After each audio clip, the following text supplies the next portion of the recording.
July 25th, 2018 is a day the Gitzen family won't soon forget. That was the day Sarah and Joe Gitzen noticed something strange happening with their son Gabe. The day that we both noticed his right tonsil was swollen, red, large. I noticed it sitting across the table from him, just having a normal conversation.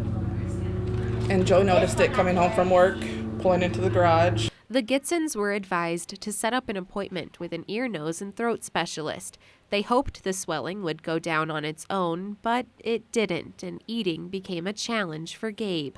That's when they scheduled the surgery. But once he got in there, he could see that it was more than just a tonsillectomy that he was going to need. He realized it was a tumor. Gabe was diagnosed with Burkitt's lymphoma in his right tonsil and was scheduled to go through 4 rounds of chemotherapy. He was just 3 years old at the time. I tell people that if he had to have cancer, he did get it at the right age because he was old enough to explain how he was feeling. My tummy hurts, I don't feel good.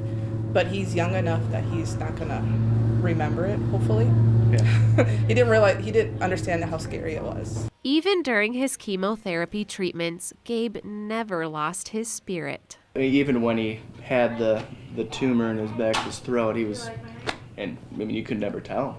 I think that's a big part of what also kept us going, to see him like just being a normal kid, and I mean, that was a true blessing that he was so full of energy still, even going through chemo. And on November 27th, Gabe rang the bell after his final round of chemo. It was scary because like we lived at the castle for 3 months. Like we had the support of the nurses every day, and like the chemo was, we knew the chemo was killing the cancer, and after he was done with chemo, like what's gonna protect him? No one wanted him to be done with chemo more than us. But we also wanted him to stay on chemo to protect him, you know? So it was just a lot of emotions that day. Yeah. And on December 12th, Gabe's scan came back all clear. However, last month, Gabe had his 18-month scan, and doctors found some reactive tissue in his other tonsil.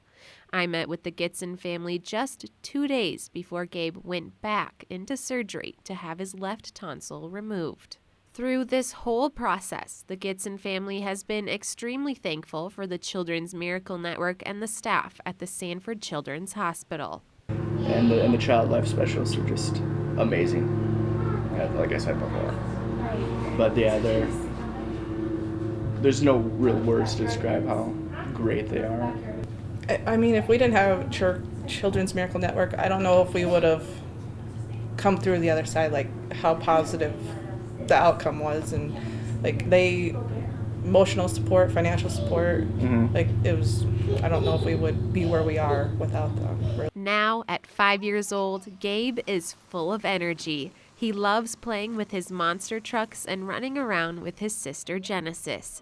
His parents are hopeful he'll lead a happy and cancer-free life from now on. And he wants to be a police officer someday, and so hopefully he can reach that goal, you know.